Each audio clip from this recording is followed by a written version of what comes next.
মে খানাকুল সহ রাজ্যের ভবিষ্যৎ নির্ধারণের আগেই খানাকুলের নতিবপুর এবং উল্টো দিকে বালিগড়ির মানুষজনের কপালে দুর্ভোগ ঘটে গেল। হাওড়া থেকে হুগলি জেলার এই এলাকার যাতায়াতের একমাত্র মাধ্যম বাসের সাঁকোটি এলাকার বিডিও এবং হুগলি জেলা পরিষদের গাফিলতির কারণেই ভেঙে পড়ল বলে মনে করছেন এলাকার মানুষজন। দেখুন কি বলছেন স্থানীয় ব্যক্তিগণ।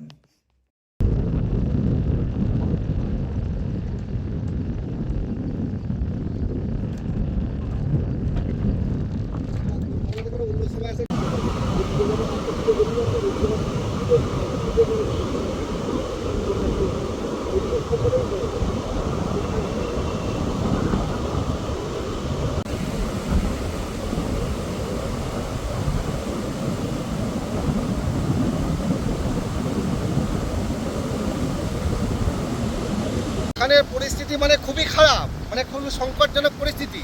এই পরিস্থিতির মুখে ঠেলে দিল একমাত্র আমাদের বিডিও সাহেব আর আমার জেলা পরিষদ। আমাদেরকে কিছু না জানিয়ে আমাদের মুন্দেশ্বরী নদীতে দুটি বাঁধ আছে, এক হচ্ছে বালিগড়ি টু চিংড়া, বালিগড়ি টু গণেশপুর। তো বালিগড়ি এই প্রবল জলরাশি দুটো বাঁধ ধরে রেখেছে। সেই দুটো বাঁধ আমাদের একত্রে কাটানো হয়।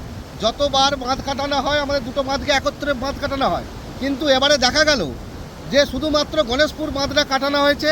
তার জন্য আমার বালিগড়ির অনেকটা জমি ভূমি খেলার মাঠ সব ধুলিস্যাৎ করে টেনে নিয়েছে। আমার তো পোলের অবস্থা এই অবস্থা, পোলকে পুরো ভগ্ন অবস্থায় করে নিয়ে চলে আসছে। প্রচুর জলরাশি একত্রের দিক দিয়ে আসছে, আমার পোল পুরো ভেঙে গেছে আর মানুষের যাতায়াত তো বন্ধ হয়ে গেল। আমি বিডিও সাহেবের কাছে একটাই কৈফিয়ত নেব যে চিংড়া বাঁধটা কাটানো হলো না কেন, আর কেনই বা আমাদেরকে জানানো হলো না, ঘাট কর্তৃপক্ষকে জানানো হলো না কেন যে আজকে আমাদের বাঁধ কাটানো হবে।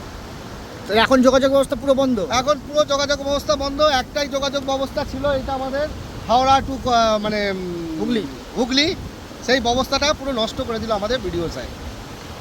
জ্যোতিষ জগতে অদ্বিতীয় ডক্টর অঞ্জন শাস্ত্রী, আপনার উজ্জ্বল ভবিষ্যতের একমাত্র দিশারি। Call for booking 7477886099 or log in www.anjanshastri.com। Download করুন আমাদের exclusive mobile app astro Anjan.